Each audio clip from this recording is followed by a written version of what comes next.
तेरे हम हैं, ये जिंदगी का सार है। इस बड़े संसार में तेरा प्यार ही आधार है। इस बड़े संसार में तेरा प्यार ही आधार है। बाबा तेरे हम हैं।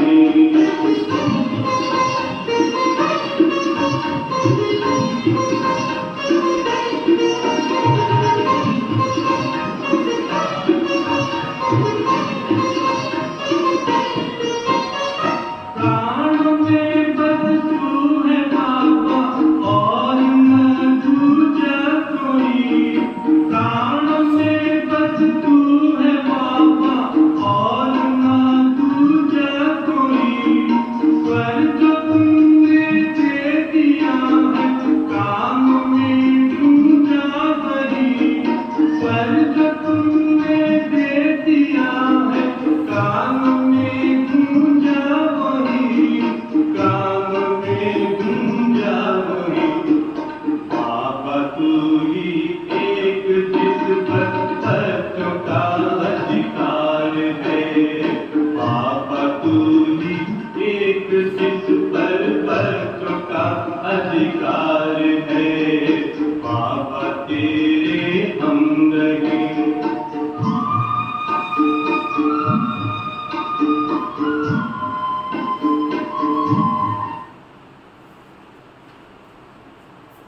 ओम शांति।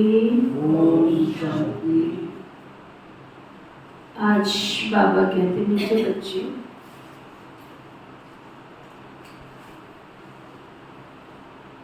तुम अभी टिबाटे पर खड़े हो।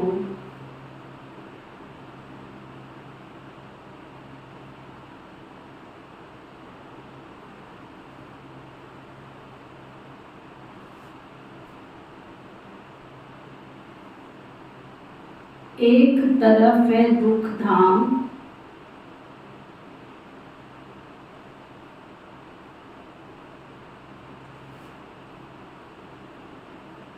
दूसरी तरफ है शांति धाम।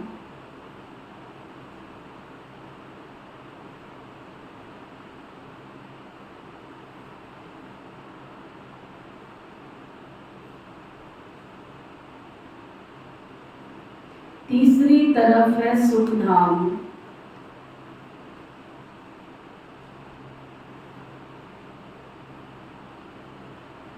तो अब जज करो कि हमें किधर जाना है।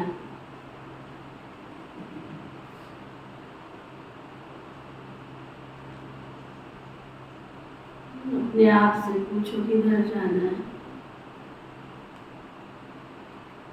अभी तो मालूम नहीं कि आप सबको पता है, पहले जमाने में कोई भी शुभ कार्य होता था तो टिबाटे पे जाके दिया जला के आते थे लोग।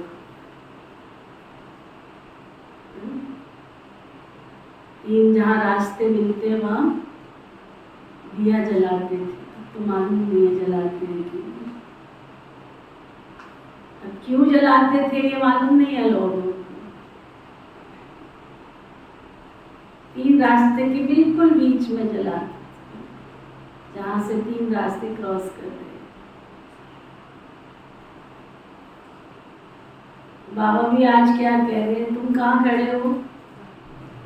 टिबाटे पे खड़े हो। एक धाम, एक तरफ सुख धाम, एक तरफ दुख धाम और एक तरफ शांति। और खुद ही खुद निर्णय करो अब किधर जाना है। शांति धाम जाना है, सुख धाम जाना है, या इस दुख धाम में ही पड़े रहना है। क्या प्रोग्राम, खुद अपने आप चेक कर। फिर बाबा पूछ रहे, किस निश्चय के आधार पर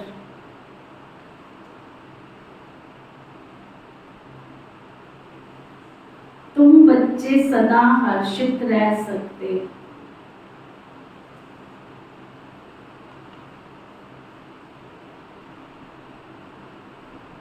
कौन सा निश्चय तुम्हें चाहिए सदा खुश रहने के लिए, ऑलवेज हैप्पी।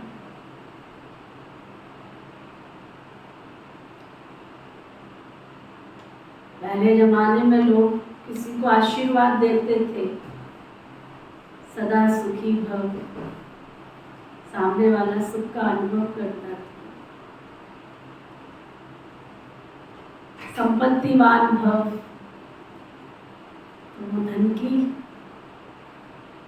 कमी फील नहीं करता था, संपत्ति आती थी उसके पास। खुश नसीब भव, खुशी आती थी। आजकल चिल्ला चिल्ला के भी आशीर्वाद दे दो तो पहुंचता है सामने वाले के पास, क्यों नहीं पहुंचता? हाँ, दूसरे के पास में जो दे रहा है उसके पास नहीं है, कि ये भी कारण है। और लेने वाला पात्र नहीं है, एक ये भी एक बहुत बड़ा कारण है। और विश्वास नहीं है कि सामने वाला दे रहा है या नहीं दे रहा है। और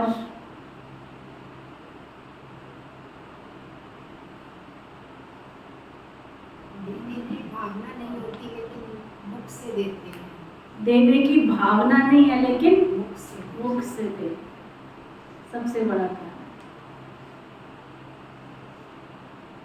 एक तो अपने पास है नहीं, चलो कई बार ऐसा होता है नहीं है तो क्या हुआ, दिल से अगर किसी को दिया है तो पहुंच जाएगा, लेकिन दिल तो है ही नहीं, प्यार तो है नहीं, अपनापन तो है नहीं, ईर्ष्या भाव भरा पड़ा है। अंदर से तो ईर्ष्या कर रहे हैं ना, अंदर से तो द्वेष है ना, अंदर से तो अपनापन नहीं। तो ये भी एक सबसे बड़ा कारण। तो बाबा का प्रश्न बहुत गहराई से अपने आप से पूछने का है, चिंतन करने का है, मनन करने का है कि इस कलयुगी दुनिया में तुम्हें खुद ही खुश रहना है,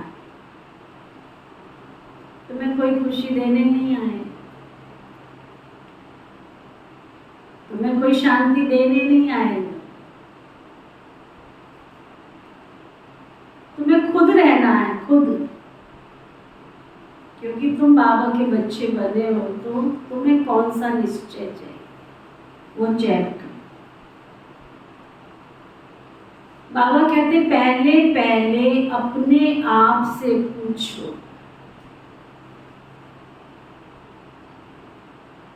पहले पहले निश्चय करो, पूछो, अपने आप से पूछो। निश्चय चाहिए कि हम किसके बने हैं,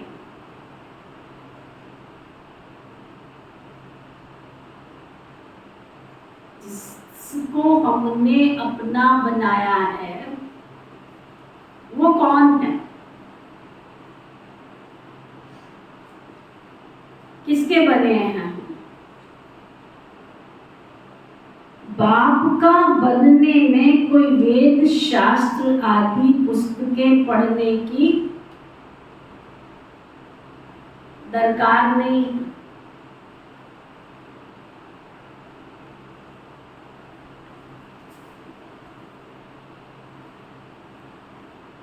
वेद शास्त्र पुस्तकें पढ़ने की दरकार नहीं।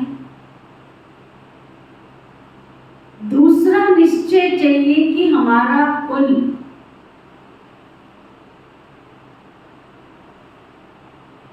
ये जो ब्राह्मण कुल है, ये कुल सबसे श्रेष्ठ देवता कुल है। ये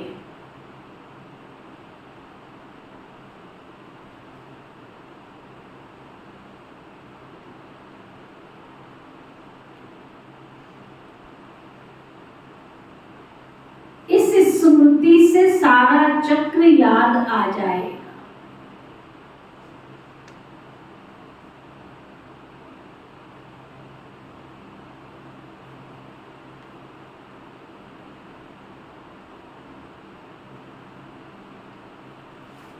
बाप और चक्र की स्मृति में रहने वाले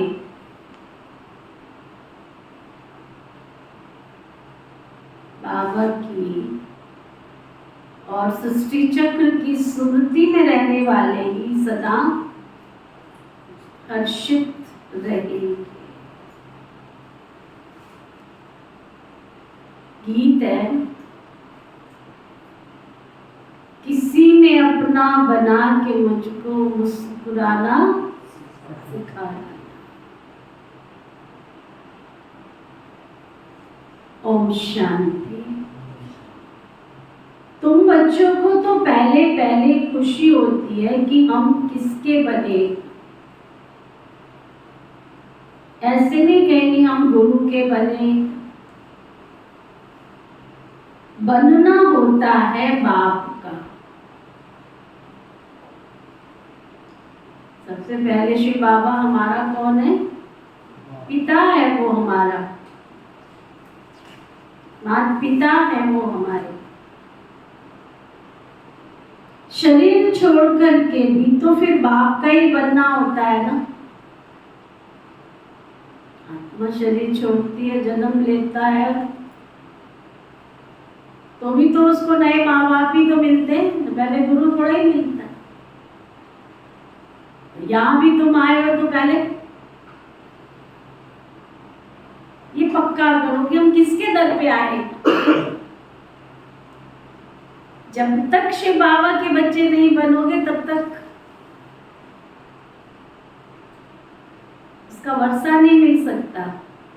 गुरु आशीर्वाद दे सकता है लेकिन वर्षा नहीं दे सकता। टीचर पढ़ा सकता है लेकिन बुद्धि दान नहीं दे सकता।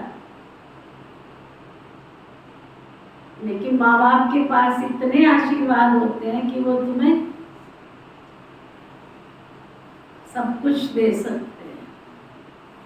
और ये तो सृष्टि का सृजनहार विश्व जगत नियंता मिला है तुम्हें। वेद शास्त्र आदि किसकी दरकार नहीं है। बच्चा पैदा हुआ तो बाप समझते हैं मेरी मिल्कियत का ये मालिक है।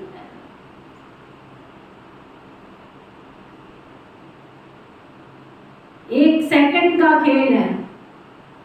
जब तक जन्म नहीं है तब तक नहीं। जैसे ही जन्म लिया, जन्म के साथ अधिकारी बन गया, फिर उसमें कोई किंतु परंतु नहीं कर सकता। अधिकार लेके जन्म होता है।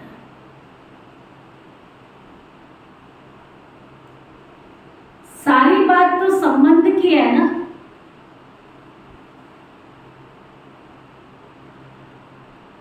आप किसी का बच्चा ले लेते हो लेकिन लिखा पढ़ी नहीं की है आपने। आपको लगता है मेरी गोद सूनी है, किसी का भी बच्चा ले लेते हो तो क्या वो आपकी प्रॉपर्टी का मालिक बनता है? अधिकार है उसको।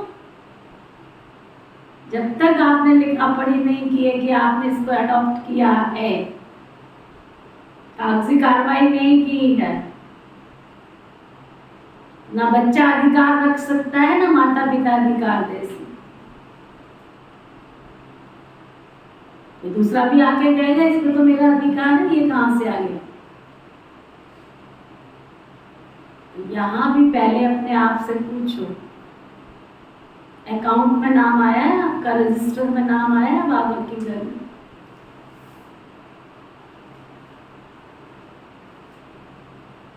रजिस्टर में नाम है बाबा के? अकाउंट में नाम है बाबा के? जब तक रजिस्टर में नाम नहीं है, अकाउंट में नाम नहीं है, लिखा पढ़ी कैसे हो? क्योंकि जो भी भाई बहन यहाँ आते हैं उन सबका रजिस्टर मेंटेन होता है। भले आपको रोज क्लास में हाजिरी नहीं लेते हैं लेकिन माउंट आबू तो आपकी हाजिरी हर महीने की जाती है। कॉलम बना हुआ हमारा अकाउंट जो होता है ना,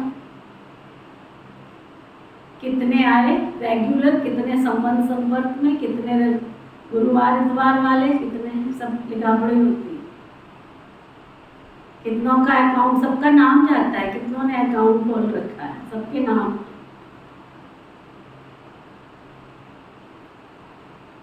जिन्होंने खोल रखा है उन्हीं के नाम रखेंगे ना। तुम आते रहो, तुम्हारे आने से क्या होता है? माउंट आबू तो नाम उन्हीं का जाएगा ना जिन्होंने अकाउंट खोल रखा है। और हमारा अकाउंट 5 तारीख तक चला जाता है। आजकल तो ऑनलाइन है सारा सब कुछ। तो जब तक तुम बाप के बच्चे नहीं बने हो तो वर्षे के मालिक भी नहीं बन सकते। आप कितना सहयोग कर रहे हो वो अलग बात है। कितना भगवान के कार्य में मददगार बन रहे हो, तो दुनिया वाले भी आके मदद करते हैं, संबंध संपर्क वाले भी आके मदद करते हैं। लेकिन प्रैक्टिकली जब भी कोई सेवा स्थान खुलता है ना, तो लेटर होता है उसमें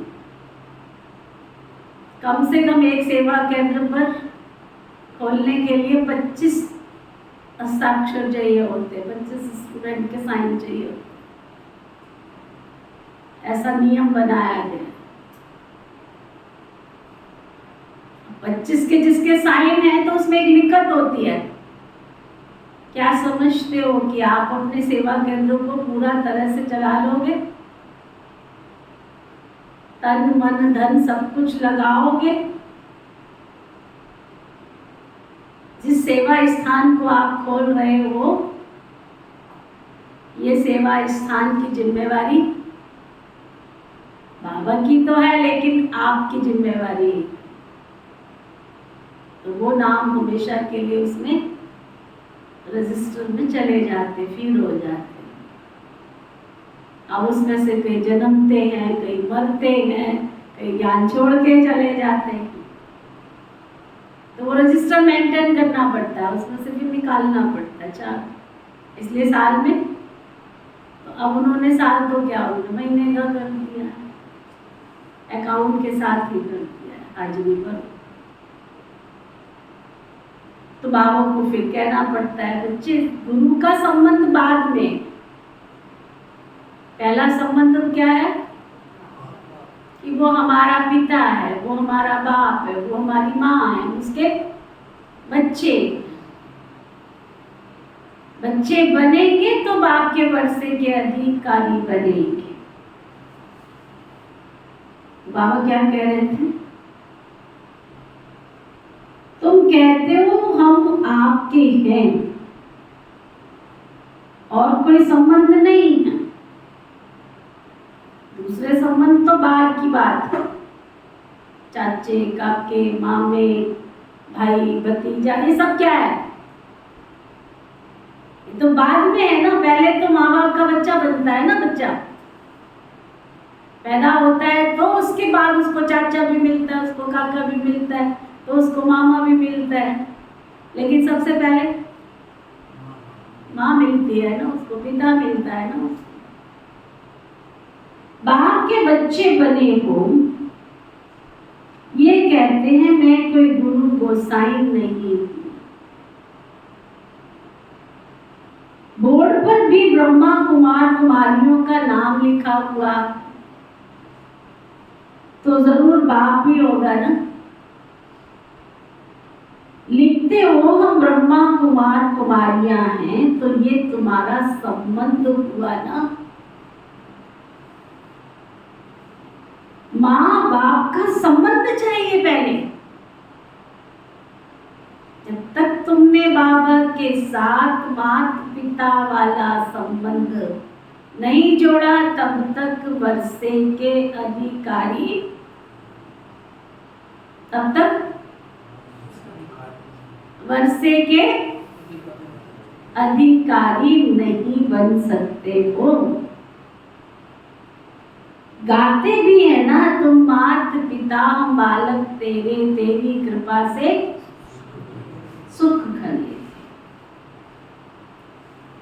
आत्मा को जैसे वो अविनाशी याद है, हम आपके जब बालक बनेंगे तब हम वर्षा लेंगे। अभी तुम जानते हो हम माता पिता के बने हैं, हम शिव बाबा के बच्चे हैं, तो जरूर बाप और वर्षा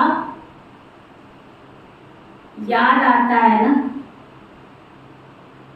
तुमको कोई पुस्तक आदि नहीं पढ़ाया जाता, तुमको सिर्फ और सिर्फ निश्चय कराया जाता है। बाप के बने हो तो अब उनको याद करो। बाबा कहते हैं मेरे को याद करने से तुम ऐसा श्री लक्ष्मी श्री नारायण बन जाएंगे। कितनी सहज बात है। विशाल बुद्धि होना चाहिए ना।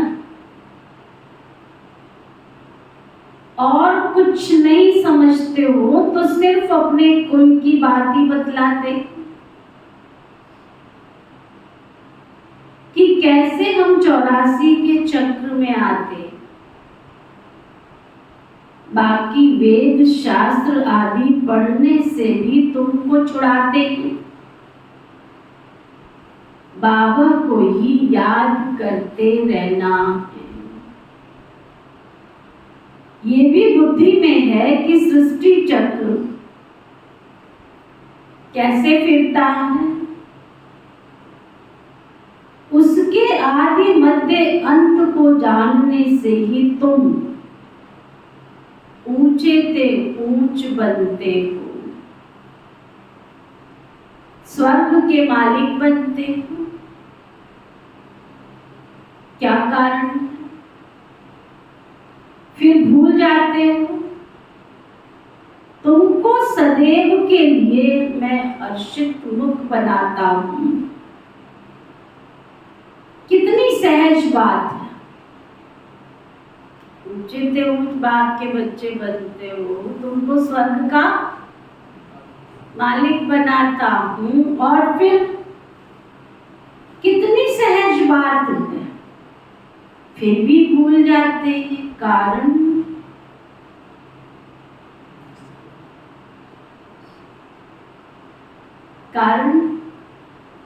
माँ बाप को कभी बच्चे भूलते नहीं हैं।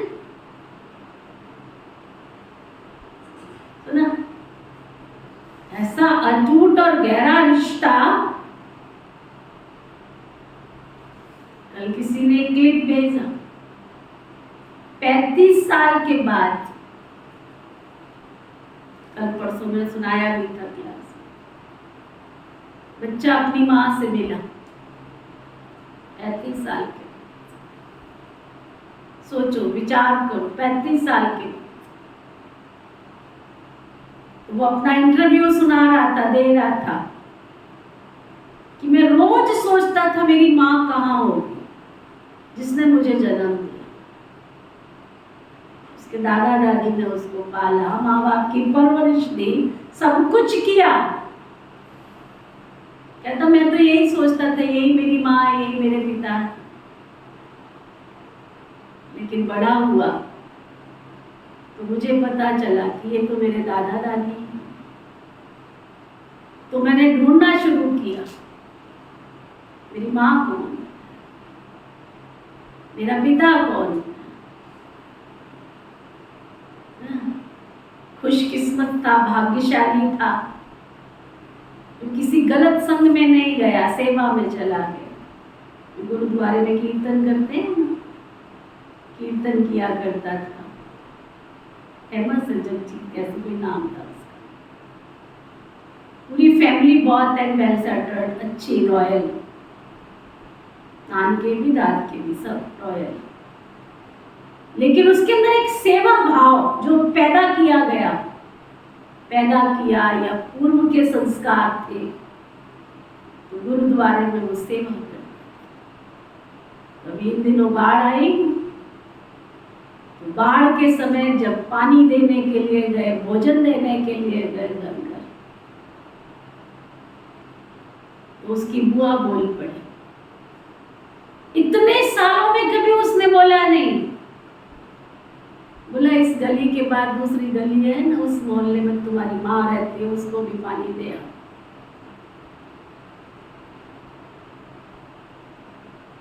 बड़ा आश्चर्य हुआ। गया, उसने पूछा तुम कौन हो? नाम बताया। पहचाना पहचाना सा लग गया। माँ, इसको कहते हैं माँ। 35 साल पहले एक छोटा सा बच्चा था, क्या पहचान दिखाई दे रही है तुमको 35 साल के बच्चे में? और जो उसमें दिखाया है आपस में माँ और बेटे का मिलन, करिश्मा नहीं। हम 5000 साल के बाद बिछड़े हुए अपने शिव बाबा रूपी माँ से मिले हैं। क्या वो हमें तड़प अंदर महसूस होती है? हम 5000 वर्ष के बाद अपने पिता से बिछड़ करके मिले हैं, क्या वो अपनापन पैदा होता है? गुरुद्वारा समझ के मत। ये गुरुओं का गुरुद्वारा है, लेकिन उन सब से पहले ये मेरे माँ का घर है, ये मेरे बाप का घर है। तब वर्षे के अधिकारी बनेंगे। बाबा कहते हैं माँ बाप को कभी भूलते नहीं है बच्चे। बाप और वर्षे को याद करो तो सदैव वर्षित रहेगी। जब कोई दुख होता है ना, तो बाप को याद करते। जरूर बाप ने सुख दिया है, कोई दुख देते हैं तो कहते हाय भगवान, हाय बाबा। हर जन्म में हाय हाय करते आए। अब तुम बच्चों को बिल्कुल सहज कर बाबा समझाते हैं। भले तुम तंदुरुस्त नहीं भी हो, कितने भी बीमार हो, कान खुले हैं सबके। भल तुम तंदुरुस्त नहीं हो, भल कितने भी बीमार हो, तो भी तुम सर्विस कर सकते हो। जैसे बीमारी में मनुष्य को कहते हैं राम राम कहो, तुम भी बीमारी में फिर औरों को बोलो शिव बाबा को याद करो। शिव बाबा याद है। ये जरूर औरों को याद कराना पड़े। मरने की हालत में भी तुम ये नॉलेज औरों को दे सकते हो। परमात्मा के तुम बच्चे हो, उनको याद करो। शिव बाबा बेहद का बाप हो, वही तो वर्षा देंगे ना तुमको। सर्विस का शौक होगा तो मरने समय भी, सेवा का शौक होगा तो मरने समय भी किसको ज्ञान दे देंगे। ये भी अंदर किसी को जुनून होता है, शौक होता है कि कैसे भी करके हम बाबा का संदेश दें। ऐसे नहीं हॉस्पिटल में पड़े रहे और मुख बंद रहे। देखो हमारी कमाल है दादियों की, कमाल है हमारी दादियों की। जिस हॉस्पिटल में गए, जिस डॉक्टर के पास गए, उसको बाबा का बच्चा ही बना देती हैं। अभी जिस हॉस्पिटल में हमारी दादी गुलजार जी का ट्रीटमेंट चला, वहां से पूरी टीम 15-16 डॉक्टर्स की, नर्सेस की, हम जिस ग्रुप में गए थे वहां पे आई हुई थी। फ्री सेवा, जितनी हमारी समर्पित बहनें थी उन सब बहनों का हेल्थ चेकअप, कैंसर स्पेशलिस्ट, और वो टीम ऐसी कि उनको किसी इंस्ट्रूमेंट की जरूरत नहीं है। जिस हेल्थ चेकअप के लाखों रुपया खर्चा कर देते हैं ना, वो हमारी इतनी हजारों बहनें, जो आजकल आपको पता हो कि हम ब्रह्मा कुमारी श्री विश्वविद्यालय की 50,000 बहनें हैं, और सबका फ्री चेकअप कराने का संकल्प लिया कि सबका चेकअप होना चाहिए। उनको हाथ लगा के पता चल जाता है कि आपको ऐसी एक्सपीरियंस वाली टीम। तो हमारे ग्रुप में जिनका चेकअप हुआ, 25 बहनें ऐसी निकली, 25 बहनें। उसके बाद तो बहुत बहनों का हमारा पहला ही ग्रुप था,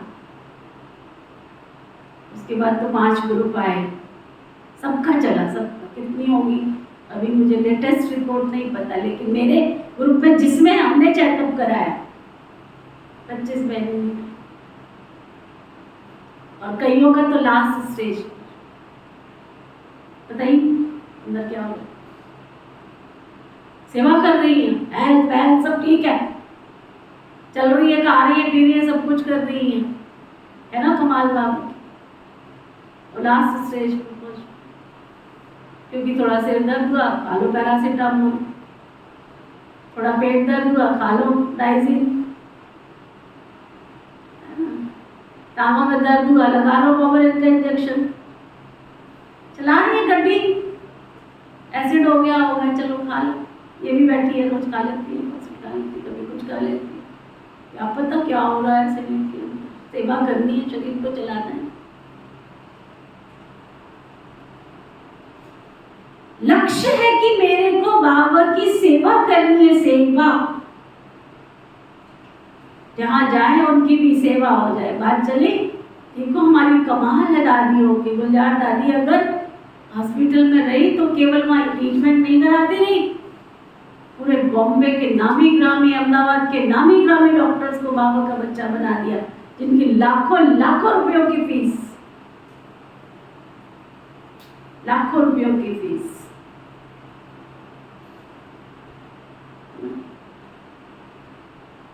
मेरा कितने साल तक ट्रीटमेंट चला।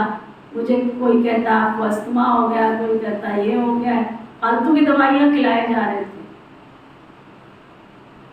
उसके बाद कोई मैंने ऐसी दवाई नहीं खाई। देखो मोहिनी दीदी और मुन्नी दीदी जब हमारे पास शाहबाद में आए, उस समय भी मैं हॉस्पिटल में थी और उसने हॉस्पिटल में, और इन दोनों में कितनी कितनी ग्लूकोज की बोतलें चढ़ा दी थी। तब आरती आ गई थी क्या? लास्ट बोतल जो चढ़ाई ना, वो सुबह 2 बजे उतार के फेंक के आ गई। मोहिनी दीदी के पास मैसेज गया, वो तो हॉस्पिटल में, उसके पास जाके क्या करोगे? तो भाई आ गया था उसमें, मैं हॉस्पिटल में एडमिट थी। और उन दिनों में कितनी, कम से कम 20-25 बोतलें तो चढ़ा दी होंगी उन्होंने ग्लूकोज की। मुझे उठने का शरीर में ताकत नहीं बिल्कुल भी। मोहिनी दीदी कहते हैं, मुन्नी दीदी कहते हैं, अब वो बीमार है तब तो मैं जरूर जाऊंगी। लोगों ने सोचा ये ना जाए, लेकिन उन्होंने नहीं, मैं जरूर जाऊंगी। मैंने कहा वो आ रहे हैं तो तैयारी तो करनी पड़ेगी। मैं बिना डॉक्टर को बताए बोतल रात को लगाई, उतार के पैक के खींच काच के अभी उनके साथ डॉक्टर चल रहे थे। उसकी फीस ही 1 लाख रुपए थी, जाने आने का बाई एयर का किराया अलग। वो डॉक्टर उनके साथ चल रहे थे। जब आए उन्होंने देखा मुन्नी दीदी जो कभी क्लास नहीं कराती है, मोहिनी दीदी कहती मम्मी तुम जाओ क्लास वालों से मिलो, पहले इसका चेकअप कराना है। वो डॉक्टर ने देखा, चेक किया, कहते ऐसा तो नहीं पता चलेगा, लेकिन ऐसा कुछ डाउट है, इसको साथ लेके जाना पड़ेगा। लुधियाना जाना था हमारे पास, 1 घंटे के लिए आए थे और डॉक्टर ने कह दिया लुधियाना लेके जाना पड़ेगा। ठीक है भाई,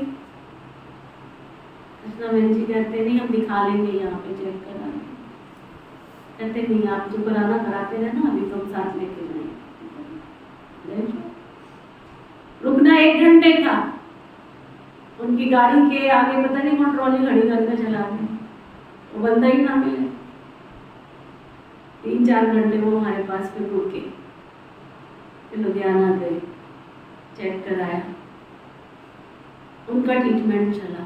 कहते कोई आपको अस्थमा नहीं है, कोई आपको कुछ नहीं है, कुछ भी नहीं है ऐसा, सिर्फ 1 साल उनका ट्रीटमेंट चला। उसके बाद भगवान की दया मेहरबानी,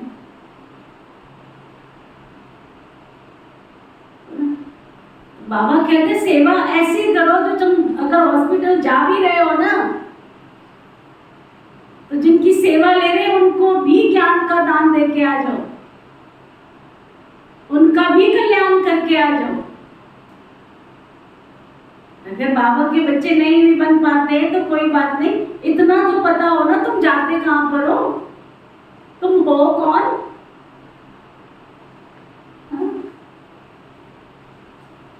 बाबा कहते हैं कितनी अच्छी अवस्था होनी चाहिए, बीमारी में भी बहुत सर्विस कर सकते, मित्र संबंधी आएंगे तो उनको भी कहो परमात्मा को याद करो, टिक टिक नहीं करो, खिचड़ी नहीं पकाओ। चलो भाई, वही सबका रखवाला है, इसलिए शिव बाबा को याद करो। वह एक है, वर्षा भी सबको एक से मिलता है। लौकिक संबंध में वर्षा मेल को मिलता है, कन्या तो है ही 100 ब्राह्मणों से उत्तम।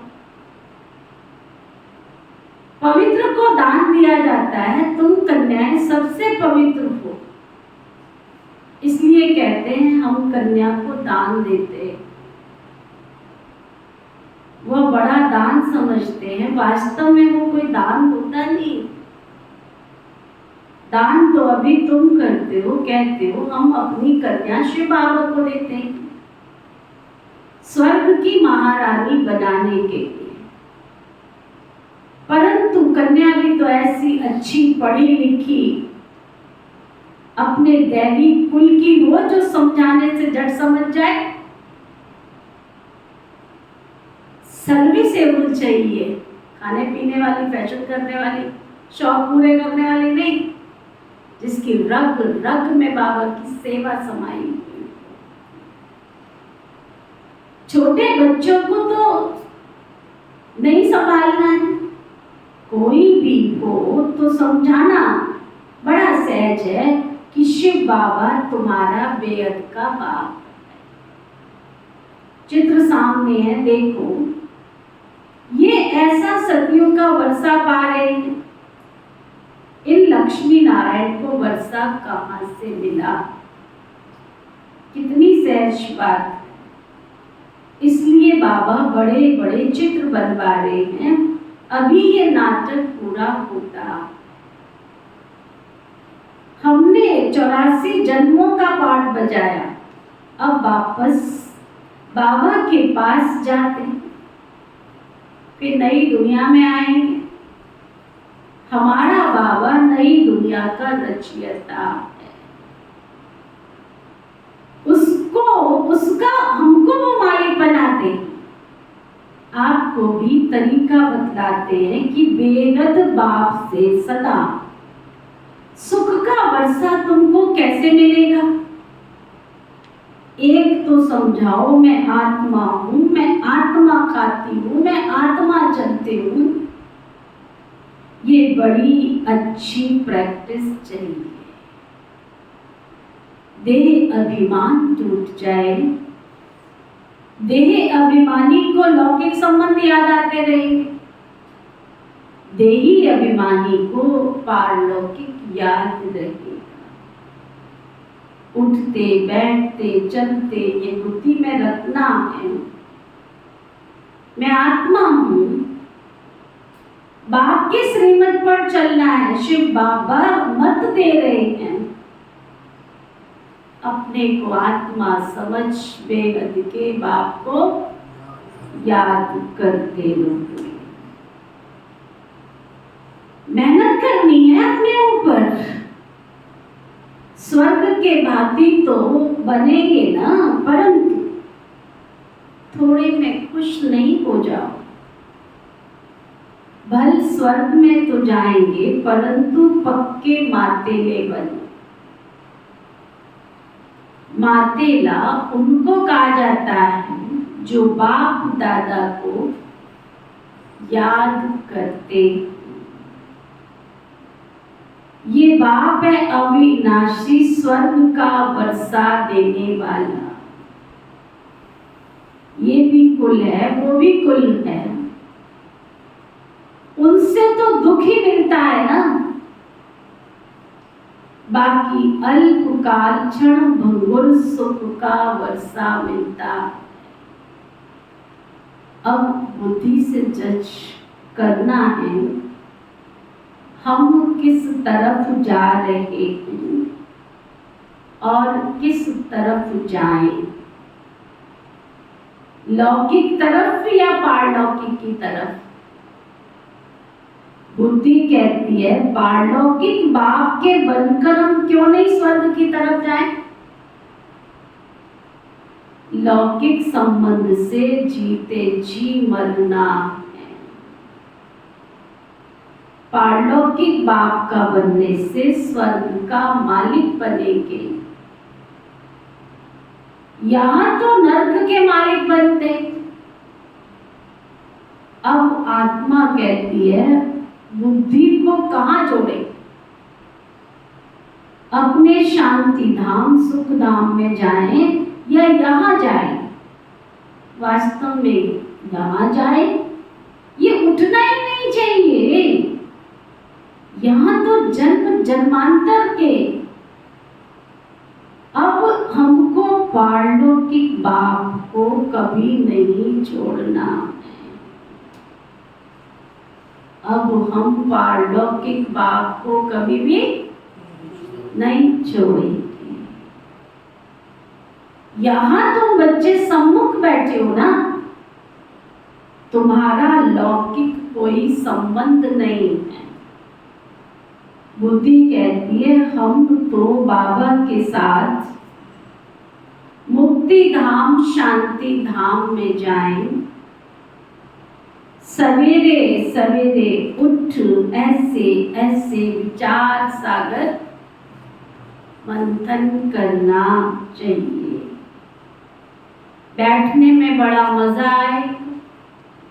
अब किस तरफ जाना चाहिए? नरक की तरफ क्यों जाएं? ये माया बड़ा धोखा देती है। अभी तो तुम्हारे पास एमऑब्जेक्ट है ना, अभी तुम किनारे पर हो, जानते हो इस तरफ तो दुख ही दुख है, उस तरफ 21 जन्म सुख है। बाप कहते हैं मेरे को याद करो क्योंकि मेरे पास आना है। माया कहती है दुनिया की तरफ जाओ। कहां जाए? रास्ता तो मिला है ना, एक तरफ है स्वर्ग जाने का रास्ता, दूसरी तरफ है नर्क में जाने का रास्ता। दुख धाम में तो तुम पड़े ही क्या? एक तरफ है और दूसरी तरफ तो जाना किधर है? किधर जाना है? टिबाटा होता है ना, 3 गली के बीच में टिबाटा होता है। अब हम किस तरफ जाएं? एक गली है मुक्ति की, एक गली है जीवन मुक्ति की, और एक है नरक की। एक व्यापारी को पूछा, स्वर्ग में चलोगे? पक्का। महाराज जी एक बात बताओ, स्वर्ग में तो चले गया, परंतु स्वर्ग और नर्क के बीच में मेरी दुकान होनी चाहिए।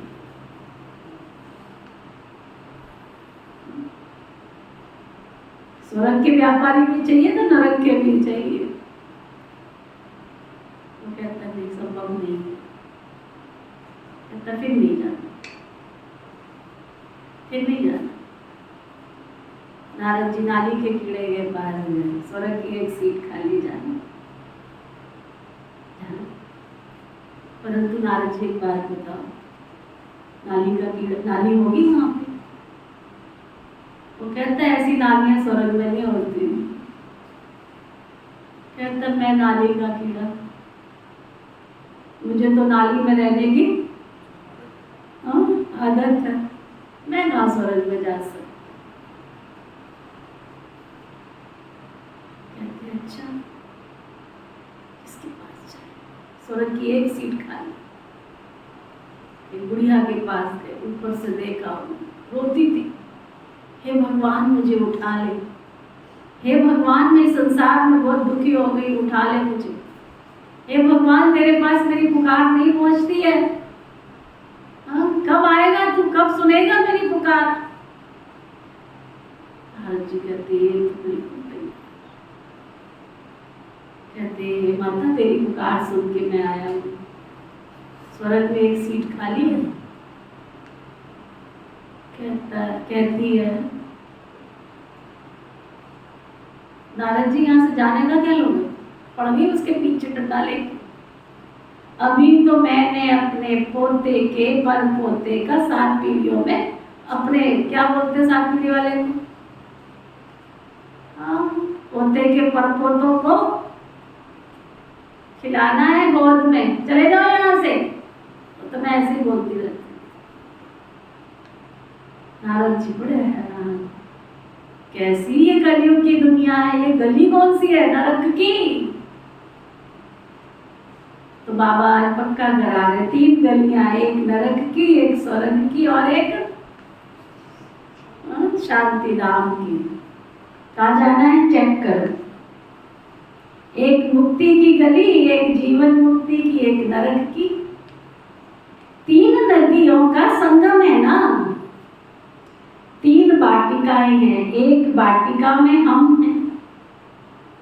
टिबाटे का मिसाल अच्छा है तो अब कहाँ जाएं? नर्क का तो विनाश होना है ना, यहाँ तो बहुत दुख है। अभी हम टिबाटे पर खड़े हैं, पीछे तो नहीं हटेंगे ना।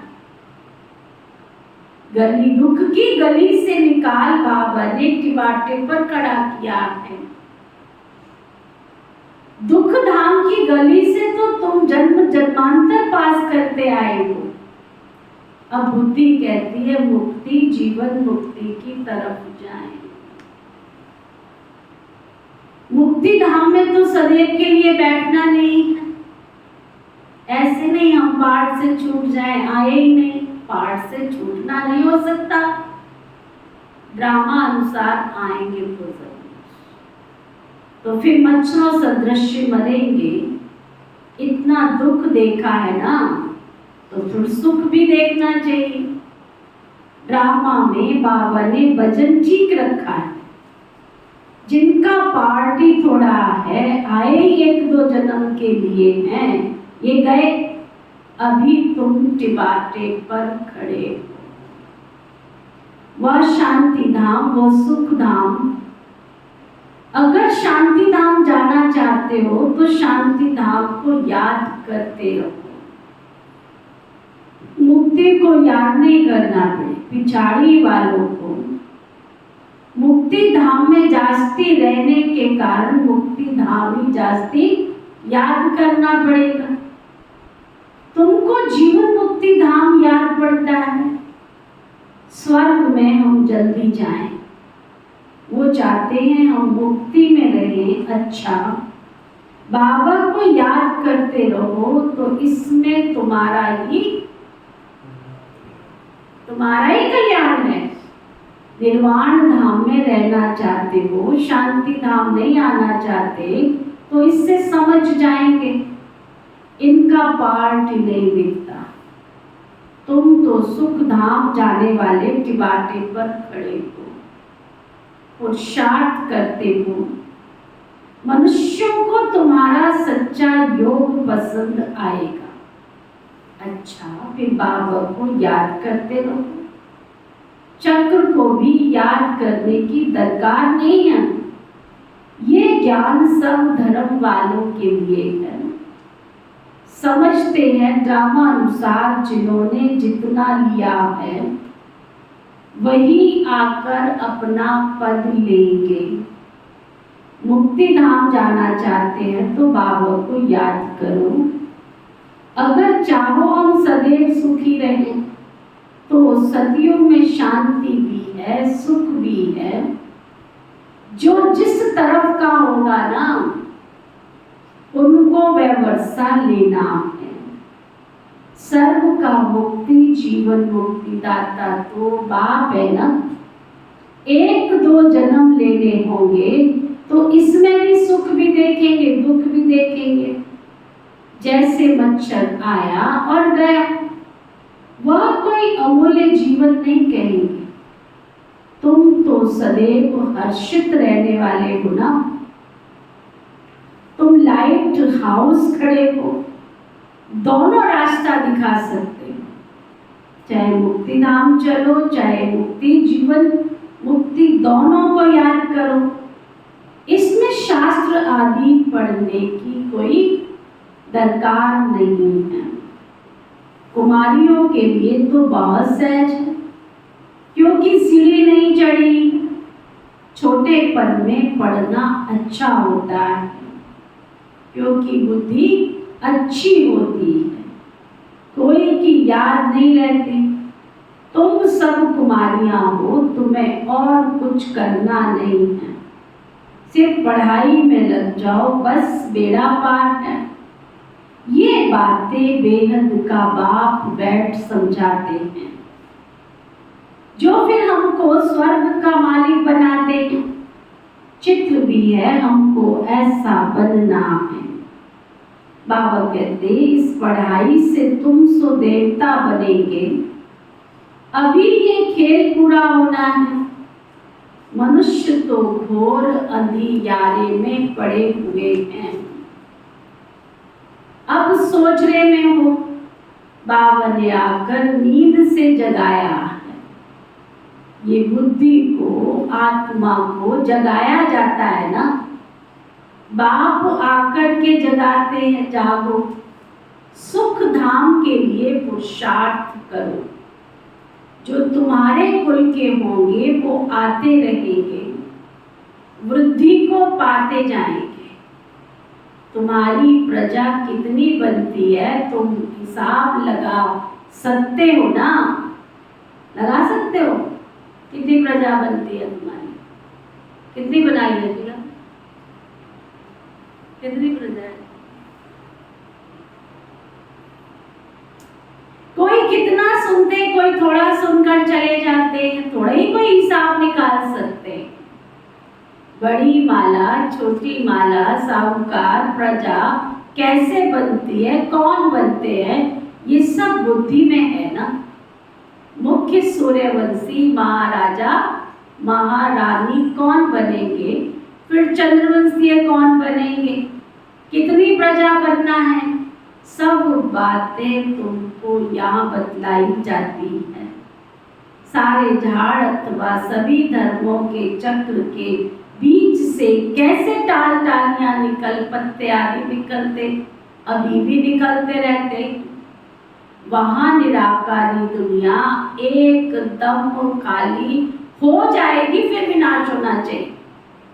बड़ी लड़ाई में करोड़ों मरे होंगे अनगिनत, यहाँ तो कितने खलास होंगे, बाकी थोड़े से सतयुग में आकर राज्य करेंगे।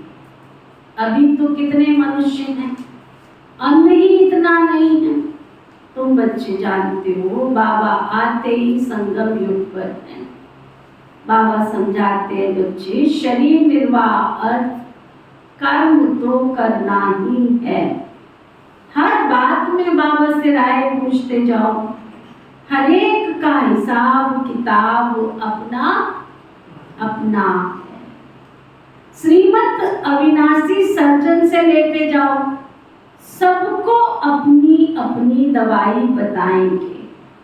समझाया जाता है ये दुनिया खलास हुई पड़ी है, अब बाबा को याद करो तो तुम्हारा बेड़ा पार हो जाएगा। बाप आए ही नर्क का विनाश कर स्वर्ग की स्थापना कर दे। हम आपको भी राय देते हैं, श्री श्री से मिली हुई श्रीमत हम आपको भी देते हैं। बाबा कहते मुझे याद करो तो तुम स्वर्ग के मालिक बन जाएंगे। अच्छा, मीठे मीठे सिकिलदे बच्चों प्रति माता पिता बाप दादा का याद प्यार और गुड मॉर्निंग। रूहानी बाप की रूहानी बच्चों को नमस्ते। हम सब रूहानी बच्चों की रूहानी बाप दादा को दिल व जान सिकवा प्रेम से नमस्ते नमस्ते नमस्ते जी। धारणा के लिए वो के साथ सर्विस का शौक रखना है।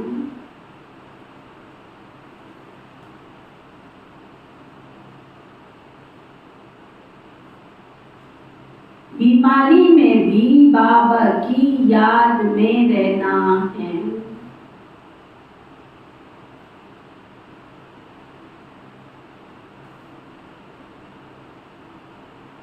और दूसरों को भी याद दिलाना है।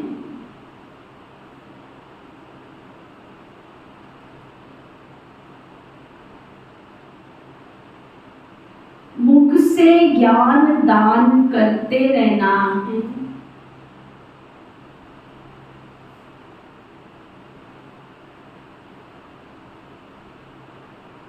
पक्का मातेला बनना, पक्का, अर्थात एक बाबा की ही याद में रहना है।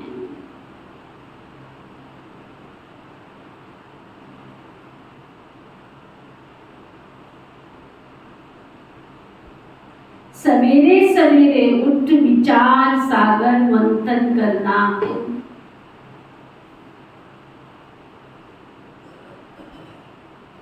दूसरा कोई भी याद ना आवे।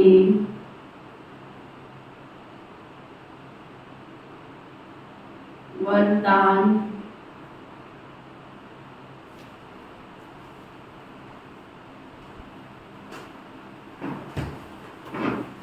सच्चे सतगुरु प्यारे शिव बाबा का वरदान, अपनी शुभ और शक्तिशाली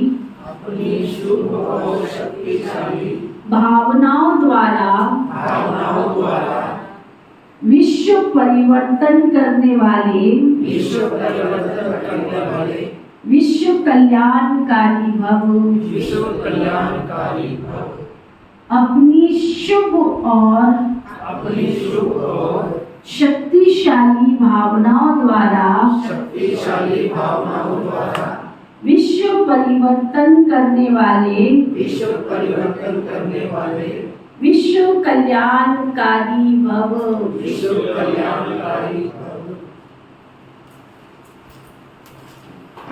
अपनी शुभ और शक्तिशाली भावनाओं द्वारा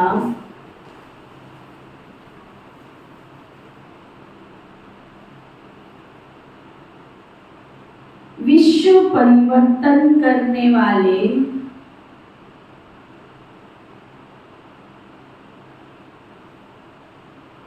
विश्व कल्याणकारी भव।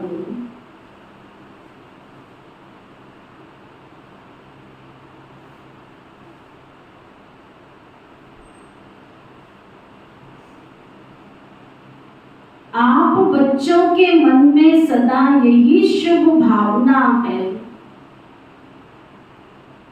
कि सर्व का कल्याण हो, हर आत्मा अनेक जन्म सुखी हो जाए, प्राप्तियों से संपन्न हो जाए। आपकी इस शुभ और शक्तिशाली भावना का फल विश्व की आत्माओं को परिवर्तन कर रहा है। आगे चल प्रकृति सहित सब कुछ परिवर्तन हो जाएगा, क्योंकि आप संगम युगी श्रेष्ठ आत्माओं को ड्रामा अनुसार प्रत्यक्ष फल प्राप्त होने का वरदान है। इसलिए जो भी आत्माएं आपके संबंध संपर्क में आती है, वह उसी समय शांति व स्नेह के फल की अनुभूति करती है। स्लोगन: त्रिकालदर्शी स्थिति में स्थित रहकर निर्णय करो तो हर कर्म में सफलता प्राप्त होगी।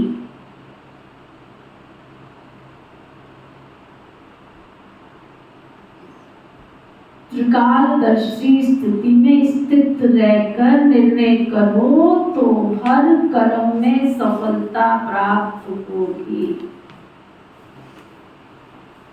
आज का व्यक्ति इशारा: